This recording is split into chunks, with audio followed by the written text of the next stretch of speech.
sagesse au chapitre 9, versets 1 à 3. Dieu de mes pères et Seigneur de miséricorde, par ta parole tu fis l'univers, tu formas l'homme par ta sagesse, pour qu'il soit maître de tes créatures, qu'il gouverne le monde avec justice et sainteté, qu'il rende avec droiture ses jugements. Créés à l'image de Dieu et appelés à la communion, les êtres humains se distinguent des animaux par leur intellect, leur amour et leur liberté. Ils occupent une place unique dans l'univers conformément au plan de Dieu. Les hommes, nous sommes les intendants du monde créé visible. Nous participons au gouvernement divin du monde. Dieu fait de l'homme, Dieu fait de chacun de nous ses intendants à la manière du Maître dans les paraboles de l'Évangile.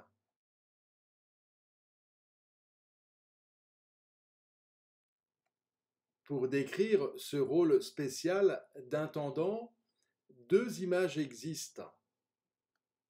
Les images royales, pour gouverner comme Jésus, l'homme est appelé à gouverner, c'est-à-dire à servir, intendant comme serviteur, avec, comme Jésus, un trône.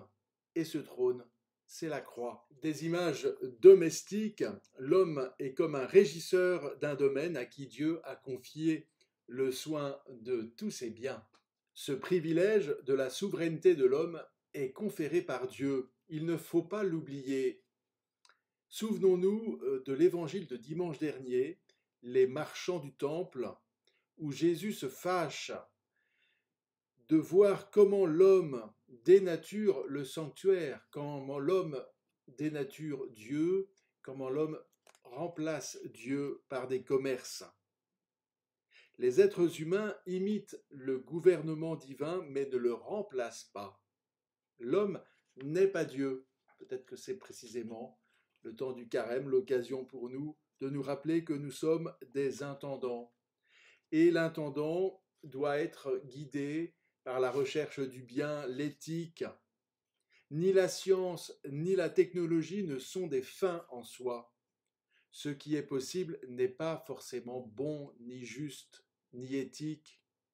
La science doit participer à la prise en compte du soin du monde naturel, les animaux, les végétaux, en préservant leur propre intégrité.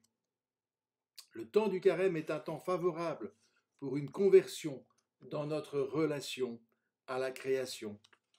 Et bien sûr, peut-être pouvons-nous prendre le temps de relire le texte Laudato Si du pape François à partir du numéro 218 et numéro suivant qui nous guide dans cette conversion écologique. J'en cite quelques éléments. Protéger l'œuvre de Dieu, éviter un consumérisme sans dimension environnementale, avoir de la gratitude et vivre la gratuité devant l'œuvre de Dieu, rechercher une communion universelle avec la création, comme saint François, nous sommes tous le fruit de la création de Dieu. Et puis, dernier élément, retour à la simplicité en faisant la promotion de la sobriété. Alors soyons des intendants fidèles.